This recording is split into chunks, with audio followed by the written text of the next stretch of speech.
Well, welcome to Front Porch Conversations. I'm Gay Martin, and we're just so glad you took a few minutes to join us on the front porch today. We have with us today a delightful friend of mine since I moved here, and her name is Nancy Seale. And when I moved here, Nancy was around every corner, and I thought she was the mayor of this place. So, Nancy, I thank you for slowing down and talking to me today, because I'm excited that people meet you and get to know you like I have gotten to know you. Tell us how you and I met. I was coming out of the grocery store, and you and Fran were ahead of me. Mm-hmm. And you had a buggy full of stuff. That's right. And the bag in the bottom part of the buggy began to overflow, and cans started rolling across the parking lot. That's right. So we met with me chasing your canned goods as they rolled across the parking lot. And I found out that y'all had just moved in, and you were stocking cabinets. Yeah, and we were. I got to be a part of rescuing your cans. I know. I'll never forget that day. It was fun. Yeah, it was so nice. And you took our basket in. We didn't know that the grocery store closed at 6, and it was like 4 minutes to 6. And you were just so quick to get everything done. So anyway, tell me where you're from, Nancy. Where do you come from? Well, if I was there, I'd say Mississippi. I love it, love it. But I come from a small town in North Mississippi named Amory, A-M-O-R-Y, right. Mississippi. And I lived there all my life until I moved to Live Oak in 1972. Did you really? House. I did not know that as many times as we've talked. Mm-hmm. Sweet little town. Left to go to school. My last 2 years, I went 40 miles away. So I came home every weekend. Oh, Nancy. And worked in a drugstore there for over 4 years with friends that are still close friends. Right. So Amory is close to Tupelo, which is Elvis's birthplace. Oh, and it's really, I have family still there, so it's a wonderful place to be from. Charmed childhood. Oh, that's an interesting way of saying about your childhood. How many siblings do you have? When I was born, my brothers were almost 13 and 17. So I was wanted 8 years before I came. And then I was 6 weeks early, so my brothers said that ought to have told Mama and Daddy something about what I was going to be like. So they were like uncles. I guess they were, because you actually then were almost like an only child in a way, weren't you? And I have one brother that's still alive, and when we talk about our childhood, it's like I don't know the family he grew up in. And now, isn't that interesting? He doesn't know he saw the family I grew up in, but it was a precious childhood that I would live over again if I could. What did your daddy do? He was a welder. Oh, wow. And heavy-duty equipment, a very skilled welder that people sent machines from Texas and Louisiana on the train for Daddy to fix. That's high praise. It was. And were you in church in Mississippi? Were you raised in the church? Absolutely. Really? Yeah. Daddy had a hard time staying awake in church. Anytime he was still, he would go to sleep. Yeah. But I grew up in church, very active in the youth group. From 1964 to 2004, I was in a youth group along. My goodness. Yeah. So you were well steeped in your faith. I was. Oh, my goodness. And very special church home that is still, when I walk in, it's just almost overwhelming, the spirit that is it still? There. Yeah. Well, that shows how deep your roots went there, if you can be stirred this late in the game there. It's obvious that you have deep roots there. Your car points toward Mississippi every now and then. It does, and then it's on autopilot, yeah, basically. Exactly. Yeah. What brought you to Live Oak? During one of our youth group activities when I was in high school, we had a youth retreat, and the people that came were special people. And there was a minister of the people that came were from a junior college in Mississippi, where our pastor was on the board. It was a Baptist college, Clark Baptist College. And Brother Morton got people for the youth retreats and youth programs, and they always came from that college. Little did I know, and at that point in time, they were just people that came. But over the years, God brought one of the guy that led the music to back into my life.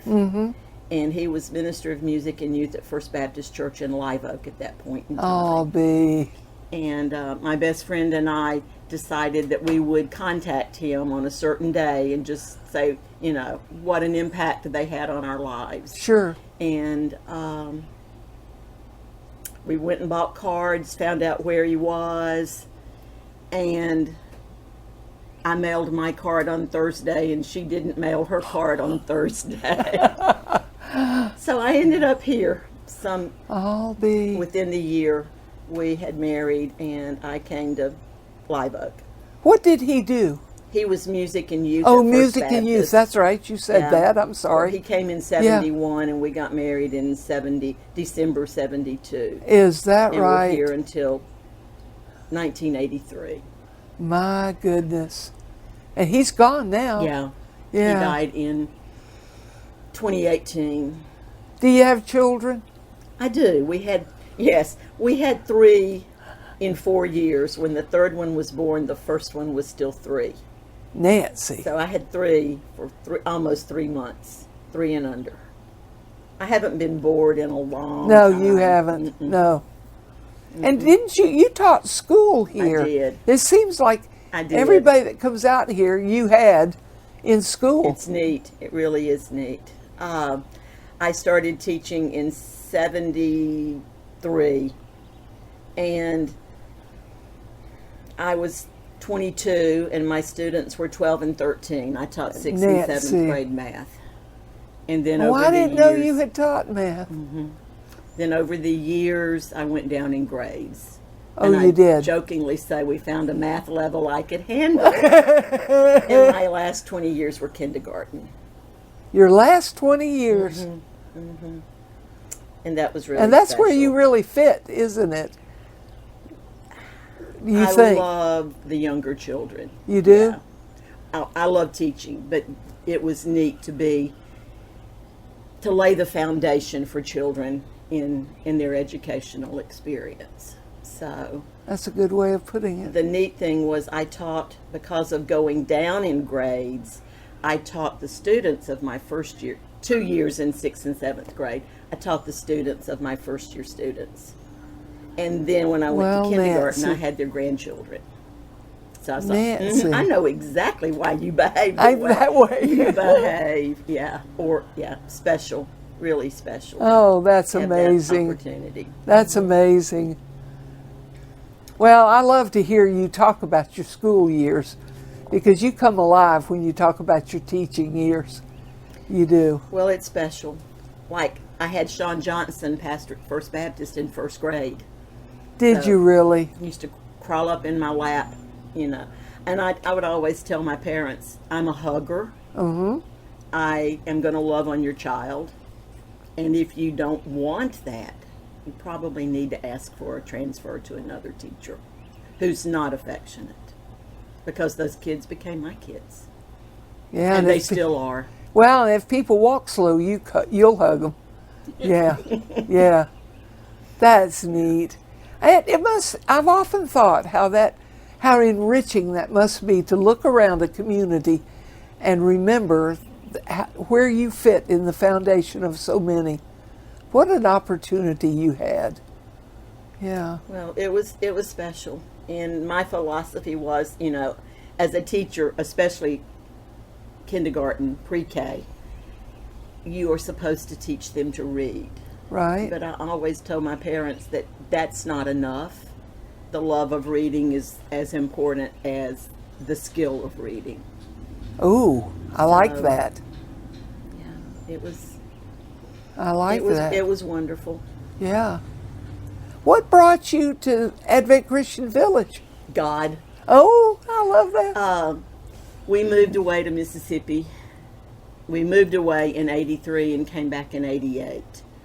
During that time, my husband got a master's in marriage and family therapy at Wow. Reformed Seminary in Jackson. Somehow, close to the end of the years of study, he had also church full time.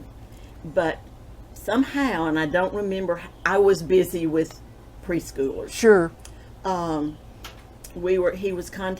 He contacted Jim Humbles, Oh my goodness. and was offered a job. And I don't remember the initiation of Right. that process. Right. But he came to talk. He came down from Mississippi and visited, and came back, and he said, I really feel led to this position. And it was director of social services at Good Sam when Good Sam was over Oh, in the yeah. Phillips Center area. Oh my And goodness. so we moved down. We pulled into the lodge parking lot about 9:30 on a Sunday night, and school started Monday morning. And then when I got back from taking the kids to school, the moving van was at the house unloading. We lived in the staff house next to where Joe Kennan is now. Oh my So we goodness. lived there 2 years. And the youngest child went to We Care, which was at the Harmony Center. Oh, really? Okay. I And- never knew that it had been over there. And Rob Crankshaw had contacted me about teaching in the Eagle Bend program that's at Keeper's Cottage, which was where Keeper's Cottage is now, the Art Guild. And so I said, I don't want to teach boys. Yeah, I was going to say, I don't And know what Eagle Bend is. It was a program that the village had with providing care with Okay. with boys that were needing to be in a safe environment. Okay, all right. And Judy Crankshaw and taught there, and the teacher had quit, and they needed somebody. And I said, he says, 6 weeks, just do it for 6 weeks. Okay. And We Care was at the Harmony Center, so Right. the younger child, Nicholas, could run across the field Sure. and jump up and hit on the windows, and I could wave at him, and he'd run back. So it worked. And Okay. then 6 weeks were over, and Rob said, do it till Christmas. Okay, I can do it to Christmas. To Christmas. And he 6-weeked me until the end of the year, and then the program closed after that, I think. Okay, So all right. it was a good way to get back on the horse. Yeah, of course. And then Well, I and went you into went- the public school from there. Okay, and you went back into Live Oak then to teach, right? I did. Is I that did. right? And so that's how I came to the village. And you don't realize it at the time, how God is working. You know, Right. we just see the knots in the bottom of the tapestry. I see the knots, but What a- God saw the big picture.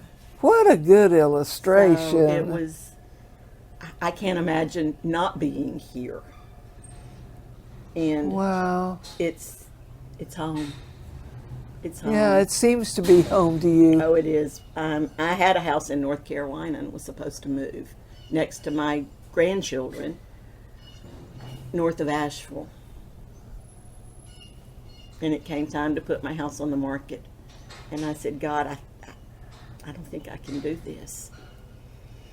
The And, roots had gone down here, hadn't they? And I prayed and prayed, and COVID came during that time. Oh, okay.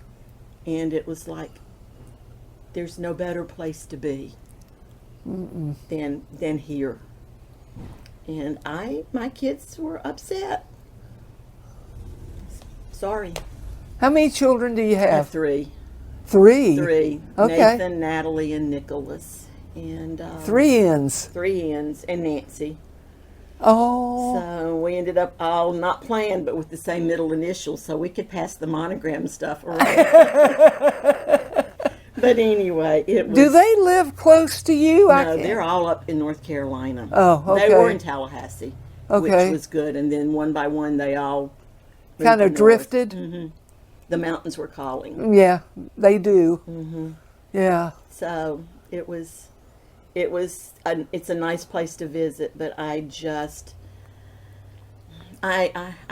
knew I would see no one I knew. Right. There was no history there. There was Right. family, Right. but family doesn't always stay put. No, they don't. And No, grandkids grow up. they do. How many grandchildren do you have? I have 3. My I have goodness. 3. My youngest son had the first baby. My daughter-in-law had the first baby. And Is then that They right? were born there. Yeah. So it's been fun. It's to watch them grow up. It is, yeah. And then the 2 that live, I have 2 that live on Nathan's farm. He has a farm, and he does heavy. He is like my daddy all over again. He's a welder. Is and he? He does heavy duty land clearing and in the mountains north of Asheville. So he's been real helpful in restoring their hometown or their town in Marshall. Is North that Carolina, right? Which was devastated with the flood. Yeah, I was going to ask you, were they affected with... Downtown was washed away. And what was not washed away building-wise, everything in the stores was in the river, in the French Broad. So they are just now opening some of the stores. Yeah, and that's been over a year. Yeah. So if you Google Marshall, North Carolina, you can see the work that's been done there. But I'm going to Google Marshall, North Carolina. so it's been a neat community to watch pull together. But this is home, and you can't explain this place to people that No, don't you know cannot. this place. No. How would you explain it if somebody asked you? Because I'm faced with that all the time, being new here, is, where's your building? I said, it's more than a building. That's right.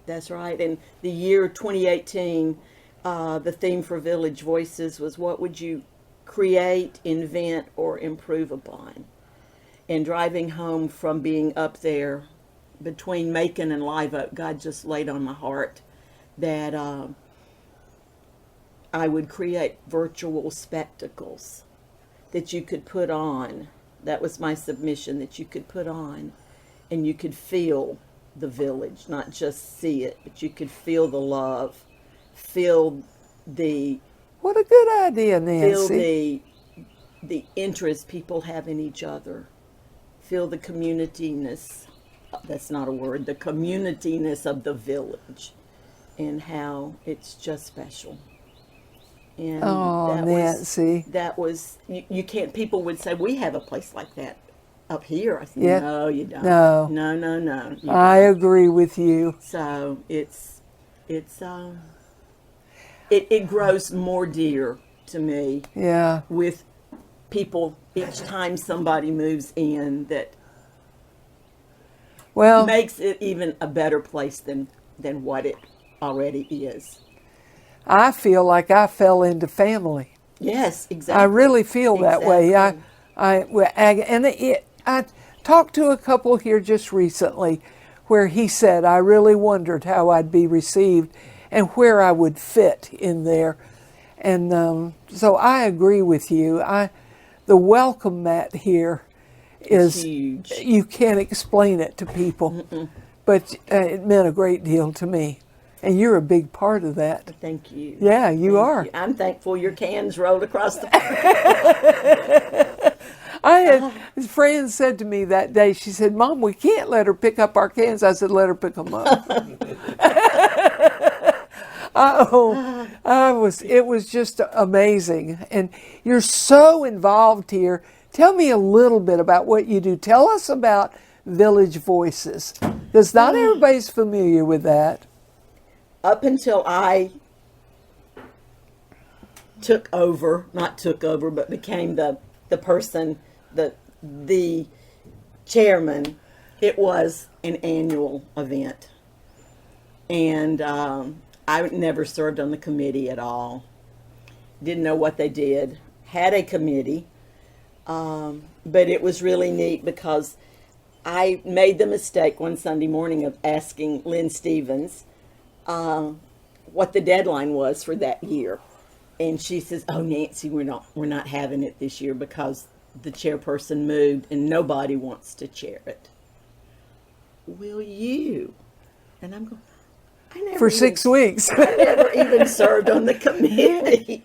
I don't know what y'all did. And so she says, "Will you pray about it?" I said, "Of course I'll pray about it." "Will you pray about it with me?" And she said, "Yes." And so anyway, I'm chasing a rabbit here, but it's kind of important. So we decided that we'd pray and have an answer the next week at church. And so on Thursday, I woke up with having in my mind David and Goliath. Mm-hmm.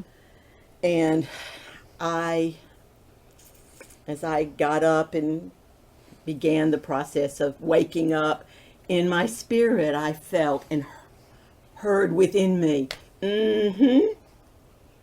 Nancy, David never served on a giant killing committee either. I was like, no. So I waited till about 9 and called Lynn, and she said, "You have an answer?" I said, "I do." She says, "I had a dream you had an answer this morning." And I said, "What'd you dream?" She says, "Just that you had an answer." And I said, "I do." And I told her. And she says, "And your answer to me is going to be," I said, "I dare not say no." So it was a learning experience. I saw that process when it happened with you. For those of you that don't know, Village Voices is an annual booklet that comes out that is, the contributions are from the residents of Advent Christian Village. And every year it is a compilation of real treasures. Mm-hmm. And Nancy, that's what Nancy's talking about. There are a few people that have the entire series. I have a few. Mm-hmm. They're not easy to get, and the longer we go, the more valuable they become. And so I'm glad you've clued us in a little bit about that. And I'm behind because I am the committee at this point. Oh, great. There's been issues with people on the committee, and several have. So you're still wiggling in that position. It's going to be it's going to be worth the wait. And the theme this year is strength and courage. Well, what is our deadline this year? It was about 9 months ago. It is the submissions are in. Okay. It's now the Microsoft publisher part. Okay. And of inputting it and getting it ready. So there will be a chance for submissions with when it debuts, there will be information about the launch. Okay. And at that point, we will open up for a new. Now we have these copies in our library. In the village library. They're copies. Okay. They're the current. Let's see. Celebrations is in Rustic Shop. You can buy it in Rustic Shop. Okay. And then there's a few copies of the one before that, which I cannot at this point. I don't remember. Yes. Okay. There are 2 issues available in Rustic. In Rustic Shop. Yes. Okay. And they're to the left of the on the left wall. It's like an Easter egg hunt out here trying to find these things. Yes, I got to do those too. I put those up this year, and that was fun. Nancy, you can't imagine how quick our time has gone today. But in the few minutes we have left, I have to ask you a really important question. You brought back from one of your Mississippi trips some of the best sweet potatoes I've ever had. Please tell me again the name of those. I was going to say brand, and it wasn't a brand. Tell me what kind of sweet potatoes those were. Well, it's the town that grows them mainly Okay. is like the Vidalia onion Yep, soil good. for sweet potatoes. It's Good. called Vardaman. Vardaman. And it's the sweet potato capital of the world. Well, I will chase And- you down for a Vardaman sweet potato. And sweet potatoes were just selected as the state vegetable of Mississippi. I love it. So it's, yeah. You're a great spokesperson for Mississippi they're good. and for the village. Thank you. We want to thank you for taking time to visit with us. As you can see, our guests come and we just get all excited about what's happening in their lives. And we thank you for taking the time to visit with us today. We'll see you soon on our front porch again.